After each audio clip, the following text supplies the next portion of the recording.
Saya takut dengan Bapak Presiden. Percuma kita punya polisi yang hebat, tentara yang hebat. Bukan karena beliau galak. Si koruptor, si maling, si bajingan itu begitu ke pengadilan lolos. Bukan pula karena saya menyimpan dendam pribadi kepada Bapak Presiden. Apakah ada kelompok-kelompok, kekuatan-kekuatan asing yang ingin adu domba? Ketakutan ini tuh jauh lebih halus. Menurut saya ini gejala fasisme. Lebih dalam. Yang tidak setia kepada negara Dan mungkin juga lebih politis. akan kita tindak. Rasa takut ini tuh muncul bukan dari teriakan, tapi dari sebuah wacana. Beliau ajudan Pak Harto. Saya takut di penjara, Tidak ada seorang pun yang bisa berbicara bebas. dan saya juga takut dihilangkan.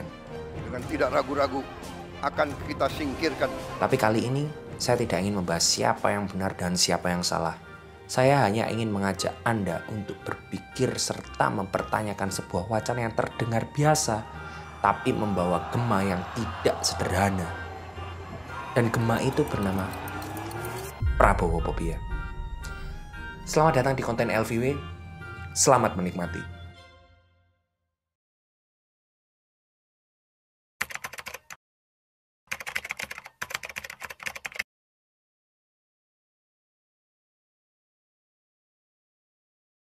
Dalam panggung politik, bahasa itu bukan sekedar alat komunikasi, tapi bahasa adalah senjata.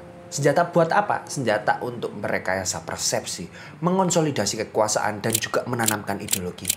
Setiap kata, setiap jeda, dan setiap penekanan nada dalam pidato seorang pemimpin adalah tindakan politis yang pasti disengaja. Jadinya, menganalisis pidato para pemimpin secara kritis itu adalah sebuah keharusan bagi kita rakyat. Tentunya itu bukan buat nyari-nyari kesalahan, tapi untuk memahami arah kepemimpinan yang dibawa oleh para pemimpin. Nah, hari ini, di video kali ini, kita akan menganalisis salah satu pidato kebangsaan presiden kita, Prabowo Subianto, pada hari lahir Pancasila kemarin. Di pidato ini, ada satu tema yang sering diulang-ulang sama Pak Prabowo. Satu tema itu adalah soal Perbedaan jangan menjadi sumber gontok-gontokan. Ini selalu yang diharapkan oleh bangsa-bangsa asing. Kekuatan-kekuatan asing yang tidak suka Indonesia kuat, tidak suka Indonesia kaya. Kayaknya kalau Pak Prabowo menyalahkan kekuatan asing itu bukan hal baru ya. Kita kan pasti udah akrab dengan kata-kata antek asing dan pasti juga sudah dengar dalam pidato-pidato kebangsaannya Pak Prabowo yang sebelum-sebelumnya. Tapi dalam pidato ini tuh lain ceritanya. Baru kali ini beliau mengatakan sesuatu yang spesifik. Beliau bilang kalau kekuatan asing sekarang sudah menjamah Indonesia dan memecah belah bangsa. Alat yang sering digunakan untuk memecah belah bangsa adalah LSM. Kata Prabowo, LSM ini tuh didanai oleh asing, beroperasi secara diam-diam, lalu punya tujuan memecah belah bangsa lewat kritik dan protes. Prabowo itu mengatakan secara gamblang kalau banyak LSM yang didanai untuk adu domba. Ada pers yang digunakan untuk menggiring opini agar bangsa pecah belah. Padahal faktanya itu ya nggak selalu seperti itu. Tapi itu lain soal. Kita langsung masuk aja ke analisis dari pidato Prabowo tentang asing ini. Secara analisis politis, pidato macam ini tuh sebenarnya lagu lama. Nggak perlu heboh juga sih sebenarnya ya. Soalnya pidato kayak gini tuh bagian dari taktik politik klasik untuk menciptakan musuh bersama atau common enemy. Ya, kedengarannya sederhana sih, tapi meski kedengarannya itu sederhana, taktik ini tuh terbukti ampuh banget secara psikologi massa karena bisa membuat masyarakat lupa siapa musuh mereka yang sebenarnya. Maksudnya itu bukan saya ngomong pemerintah atau Pak Prabowo ini musuh negara atau musuh rakyat ya, bukan nggak kayak gitu. Tapi gini maksud saya tuh, jikalau suatu hari ada kegagalan dari pemerintah, misal anggap aja ada UU baru yang dikeluarkan dan UU ini problematik, terus karena UU ini problematik ya ada LSM yang nggak setuju karena mereka itu punya perspektif lain dan cara pandang lain terhadap undang-undang. LSM itu kan pasti ya mengorganisir demo dan protes. Nah, pemerintah untuk menangani protes ini tuh akan sangat gampang. Pemerintah tinggal ngomong kalau protes dan demo itu didanai dan dimotori oleh asing. Antek asing itu musuh negara dan yang protes adalah antek asing. Selesai udah, berarti LSM itu antek asing. Ujungnya apa? Ujungnya pasti negara makin kuat karena udah nggak bisa dikritik. Karena tiap kritik itu pasti dianggap muncul dari antek asing. Itu adalah analisis pertama saya terhadap pidato Prabowo. Dan lanjut ke analisis yang kedua. Siapa sih negara yang dimaksud Pak Prabowo di dalam pidatonya? Ketika beliau bilang bahwa tanpa memandang bulu, tanpa melihat keluarga siapa, partai mana, suku mana yang tidak setia kepada negara, yang melanggar undang-undang, yang melanggar undang dasar, akan kita tindak. siapa sih negara itu? Apakah rakyatnya? Apakah kabinetnya? Apakah DPR-nya? Atau jangan-jangan negara itu adalah dirinya sendiri? Kalau dilihat sekilas sih ya memang kesannya itu sangat nasionalis. Negara itu berada di atas segalanya. Tapi jika dilihat dari pidato Bapak Prabowo yang lain, indikasinya itu bisa beda. Coba dengar pidato yang ini. Bagi saya, makan bergizi untuk anak-anak dan ibu hamil ini adalah strategik. Yang tidak mendukung hal ini, silahkan keluar dari pemerintah yang saya pimpin. Udah ngeliat atau udah ngerasain kontradiksinya? Di pidato yang paling baru, yang Hari Pancasila itu beliau bilang kalau negara itu di atas segalanya. Tapi kalau soal MBG, beliau ngomong kalau yang nggak setuju silahkan keluar. Ini tuh sebenarnya kelihatan kontradiktif. Yang satu kesannya sangat nasionalis, tapi yang satunya itu kesannya sangat otoritatif. Dan dari pidato ini bisa kita simpulkan secara sementara bahwa Pak Prabowo adalah orang yang punya kecenderungan menyingkirkan orang yang nggak sepaham dengan dirinya. Dan kesimpulan selanjutnya dari siapa sih negara yang dimaksud oleh Prabowo adalah bukan kabinet, bukan rezimnya, bukan bangsa, dan bukan juga rakyatnya, tapi dirinya. Setia pada dirinya berarti setia pada negara. Mengkhianati Prabowo sama dengan mengkhianati negara. Nah, ini juga menarik ketika Pak Prabowo berbicara soal kesetiaan. Prabowo itu bilang kayak gini. Wujud kesetiaan kita kepada Pancasila, wujud kesetiaan kita kepada NKRI adalah seluruhnya, terutama para pemimpin. Pertanyaannya, kesetiaan apa sih yang diharapkan oleh Bapak Prabowo? Kalau dilihat dari dua kesimpulan yang pertama tadi, dua analisis tadi, Prabowo itu melihat dirinya sebagai representasi negara. Dan beliau juga punya kecenderungan untuk menyingkirkan yang tidak setuju. Maka kesetiaan yang diharapkan kemungkinan adalah kesetiaan tanpa rasionalitas alias kesetiaan buta. Gaya Prabowo sebagai pemimpin itu kalau dilihat dari banyak kasus itu seakan menempatkan rakyat hanya sebagai objeknya negara. Rakyat itu hadir untuk bayar pajak, naati aturan, mematuhi hukum, dan juga naati apa kata pemerintah. Sebaliknya, negara itu seakan lepas dari kewajibannya. Apapun kata negara itu kebenaran dan harus dituruti. Jika berseberangan, maka ada kemungkinan untuk disingkirkan. Lalu, pidato Hari Pancasila itu sebenarnya arahnya kemana? Ya jelas, satu hal, otoritarianisme. Dalam pidato ini, Pak Presiden itu seakan ngasih kita semua sinyal atau clue kalau dia bakal memimpin pakai tangan besi dan nyuruh kita itu untuk siap-siap dan ancang-ancang nurut. Lah, terus otoritarianismenya ini diwujudkan lewat apa? Ya mungkin ya bukan lewat penculikan kayak zaman dulu atau represi gebuk-gebukan secara langsung. Tapi mungkin lewat menghancurkan reputasi kritik di mata publik. Jika kita merujuk juga dengan bagaimana Pak Prabowo menyalahkan asing yang mengkritik sebagai pemecah belah bangsa, maka kritik yang didasarkan pada perspektif luar Indonesia, misal kayak environmentalism yang tren di barat atau liberalisme versi Amerika, akan dianggap sebagai kritik yang merusak dan memecah belah bangsa. Logikanya itu kayak gini, kalau kita mengkritik negara, maka kritik kita itu pasti dimotori oleh asing. Kalau kita dimotori sama asing, berarti kita adalah musuh negara. Dan kalau kita musuh negara, kita itu bisa secara sah disingkirkan. Padahal logikanya itu kan keberangkatnya kita mengkritik, belum tentu kita muncul dari asing. Nah, logika-logika dasar pemerintah kayak gini tuh sebenarnya itu sebuah kemunduran buat demokrasi ya. Kritik yang harusnya jadi vitamin, entah dari mana munculnya kritik itu, malah dianggap sebagai racun yang disuntik oleh asing. Ini sebenarnya udah dibilang sama Usman Hamid ya. Katanya pemimpin otoriter itu cenderung melihat narasi berbeda sebagai gangguan yang harus disingkirkan. Akhirnya, analisis secara umumnya adalah pernyataan-pernyataannya Prabowo ini meskipun menunjukkan ketegasan sebenarnya bisa mematikan diskusi sehat di dalam pemerintahannya itu sendiri. Bagi Prabowo, rakyat itu cuma makhluk yang dirawat oleh negara. Rakyat harus pasrah sama negara. Kalau negara hatinya lagi baik ya rakyat bisa menikmati. Tapi kalau negara moodnya lagi nggak enak, ya nggak boleh protes. Kalau ada yang berani, Jangankan protes ya, berani tanya aja, langsung dianggap antek asing, PKI komunis laknatullah alaih.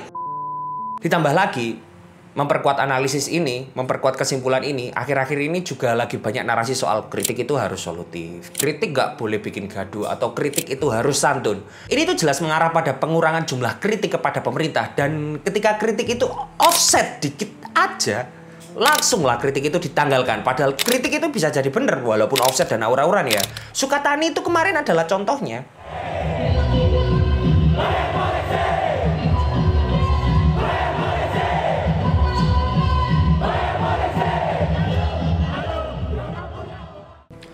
Pada akhirnya dan pada simpulan analisis ini secara keseluruhan, Prabowo itu punya ketakutan pada suara kritik. Dan ketakutan pada kritik ini itu selalu mendorong lahirnya retorika dan hukum yang menuntut kepatuhan mutlak atas nama stabilitas negara.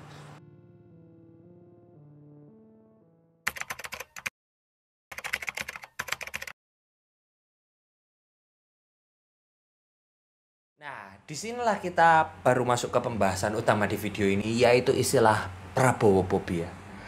Penting ya untuk diketahui, Prabowo-fobia ini bukan fobia dalam arti klinis yang berarti ketakutan gak rasional dan tanpa alasan. Prabowo-fobia ini istilah yang saya bikin sendiri untuk menjelaskan fenomena ketakutan publik terhadap Pak Prabowo.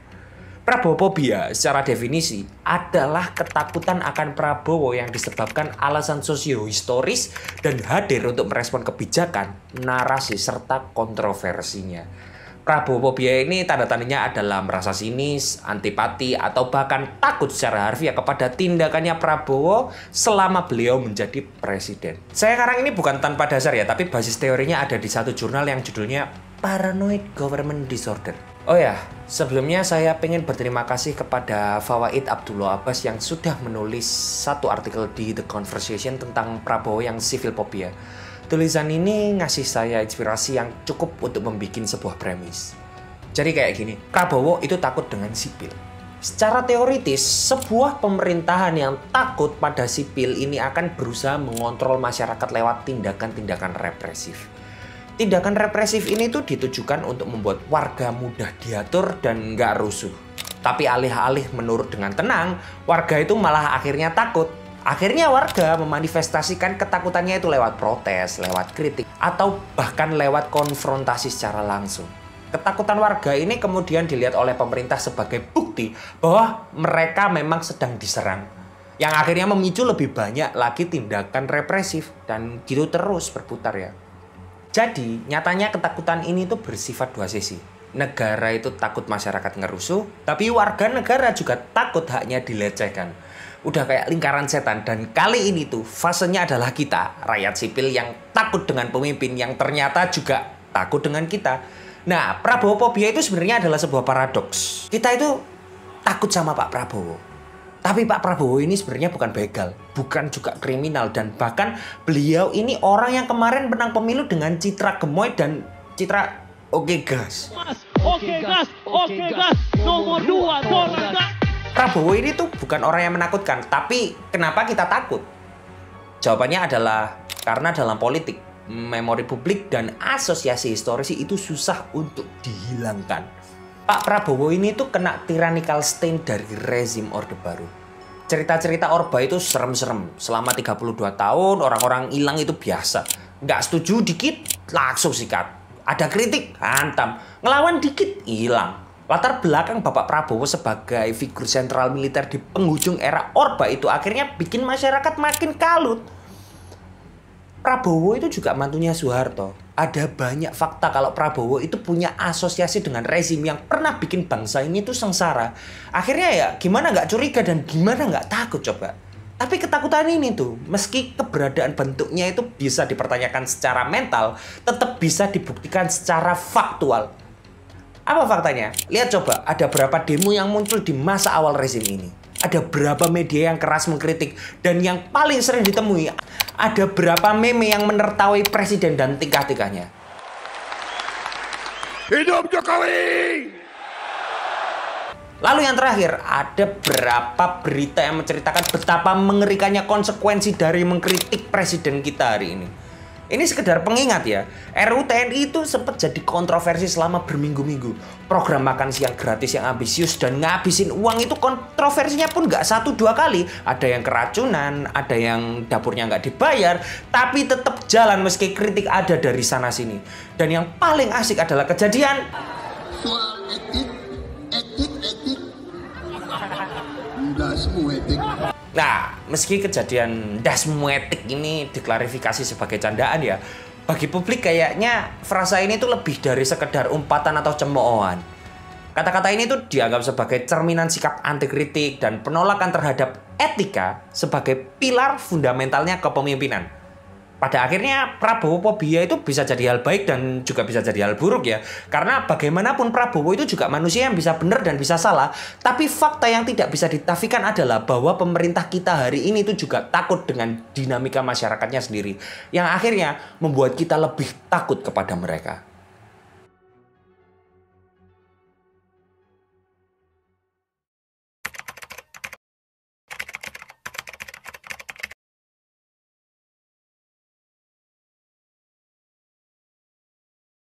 Kalau soal mimpin, saya rasa presiden kita hari ini tuh udah makan asam garam dunia. Beliau ini bukan orang yang baru jika ngomong soal komando. Soal pengalaman sih saya nggak bisa kritik ya. Udah tua orangnya, udah berpengalaman. Tapi kalau soal gaya memimpin, nah itu baru saya bisa. Gaya kepemimpinannya Pak Prabowo ini kalau dilihat secara sekilas lewat pidato-pidatonya, lewat teks-teks yang dikeluarkan, lewat retorikanya, ini agak mirip dengan style feodalisme. Bagi Prabowo, tugas negara itu adalah pengambil keputusan secara mutlak dan rakyat ditugaskan untuk menghidupi negara. Intinya rakyat itu diem aja lah biar negara yang tentukan baik buruk dan tentukan moralnya. Negara itu subjek dan rakyat itu adalah objek, itu di mata Prabowo. Tapi kayaknya nggak adil juga kalau hanya melihat dari satu sisi. Oke, waktunya kita masuk ke sudut pro Prabowo biar saya nggak dibilang kritik nggak santun. Saya berani bilang hari ini kalau presiden kita itu cukup visioner. Hari ini di tengah masyarakat yang udah capek sama turbulensi politik, sudah capek dengan polarisasi, sudah capek dengan debat, kepemimpinan yang kuat model Pak Prabowo ini bisa sangat-sangat menjanjikan stabilitas. No more chaos and order will be maintained. Gak ada rusuh-rusuh, semua tertib, gak ada kritik aneh-aneh, semua nurut dan pemerintah tahu mana yang terbaik. Di kondisi politik yang tenang itu, akhirnya pemerintah bisa lebih luasa mengeksekusi visi-visinya. Misalnya soal kayak pembangunan. Secara ideal sih ya, negara yang kuat itu adalah negara yang nggak terlalu banyak penolakan pada programnya. Akhirnya dia bisa bikin banyak hal untuk masyarakatnya ya. Nah, ketika negara udah bisa menyelaraskan kesadaran rakyat, maka rakyat itu sangat bisa untuk berpikir secara komunal. Maksudnya udah mulai mikir kalau kerja atau berprofesi itu tujuannya untuk bangsa dan negara. Di kondisi kayak gini, rakyat udah nggak egois. Rakyat itu bekerja untuk rakyat yang lainnya dan negara itu bertugas untuk mendistribusikan peran, hak, dan kewajiban dari rakyat sekaligus membatasi orang dengan mental bandit dan rakus yang eksploitatif dan ya mungkin ya korup.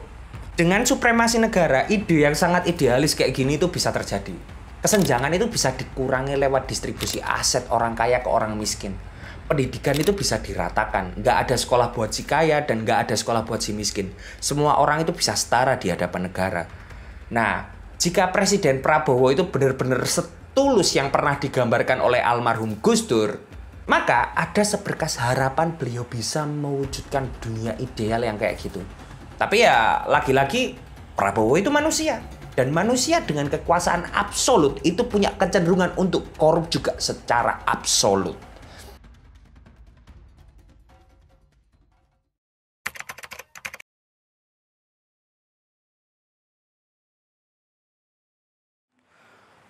Oke, Pak Prabowo, saya mengatakan ini dengan segala hormat. Saya pribadi tetap merasa sinis dengan jenengan apapun yang jenengan lakukan. Ya, ini mungkin karena saya, seperti penjelasan saya yang tadi, sudah terjangkit dengan Prabowo-fobia. Nah, ini teruntuk para penonton, perlu digarisbawahi ya, saya ini cuma produk dari zaman saya. Saya itu nggak unik, dan pandangan saya itu nggak ada spesialnya.